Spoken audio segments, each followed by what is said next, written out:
Good morning and welcome to Riverside Church and to this Sunday service. Before I hand over to the team, I just want to share with you a couple of reflections that I've had recently. We've just been away from a lovely holiday, and I usually like to take a couple of books, and one of them tends to be an autobiography, because I'm fascinated always by people and what makes somebody famous and their life story. So for the oldies among us, I've been reading David Cassidy's autobiography. Now, for those that don't know who David Cassidy is, look it up on YouTube. But he was massive in the 70s.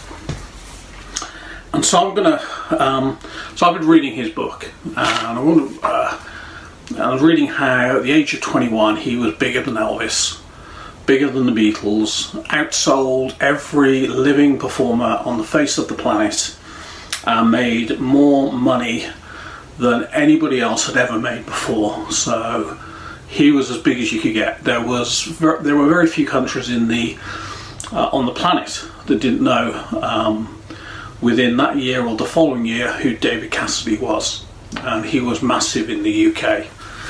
So much so that most people my age hated him because he was too good looking, and all the girls were into him. But anyway, fascinating life story about a man who had everything, and his background and how he coped with life. I remember John Lennon saying at one point that the Beatles were bigger than Jesus, and the Beatles took so much stick over that comment. But you could probably say that definitely about David Cassidy, because he was bigger than anybody that had ever lived or walked this earth. And it got me thinking about that, and the fact that where his life, he died in 2017. He died after a long battle with alcoholism. He died of liver failure. Didn't have a particularly successful series of marriages, and actually most of the money that he made in his life were taken by others, and so he probably at certain stages of his life he had more debt than he did assets. So, and had been declared bankrupt a few times. So when you get a person like that who in the way that John Lennon spoke, the Beatles and David Cassidy were bigger than Jesus. And it got me reflecting on our humanity, and who Jesus is. And I was drawn to Psalm 39. Lord, remind me how brief my time on earth will be.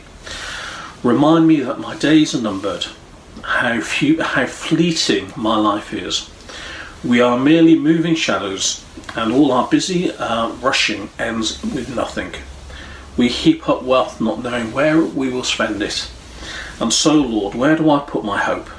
My hope is in you. Rescue me from my rebellion. So it's kind of depressing, but actually the ending is great, because we're reminded, and I'm reminded when I read an autobiography like that actually our life is fleeting. We don't know what's around the next corner, particularly at the moment. And we're called to make every single moment that we can count.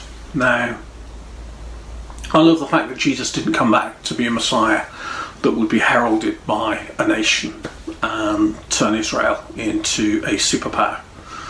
I love the fact that actually he died, lived simply, died simply, with nobody.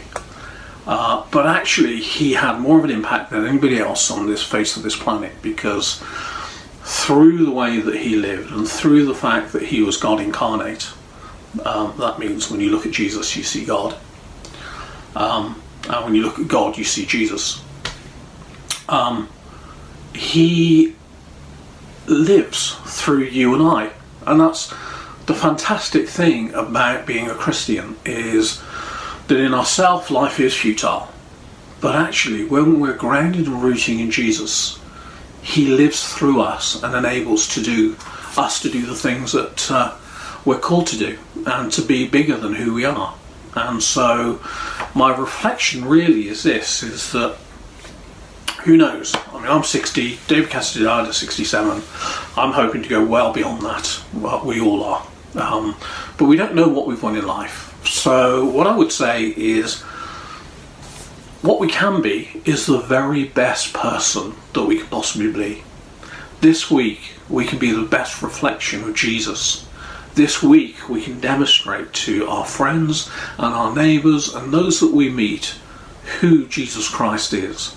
And so because of that, because God has entrusted you and I to carry the gospel and to be living kingdoms, to be living temples of him, that because of that, God's name is raised on high. So this week, my prayer for you and for me is that we will reflect Jesus to others, that we will point Jesus to others, that we will be Jesus to others, and through that we'll find salvation in the everyday moments of our lives. God bless you.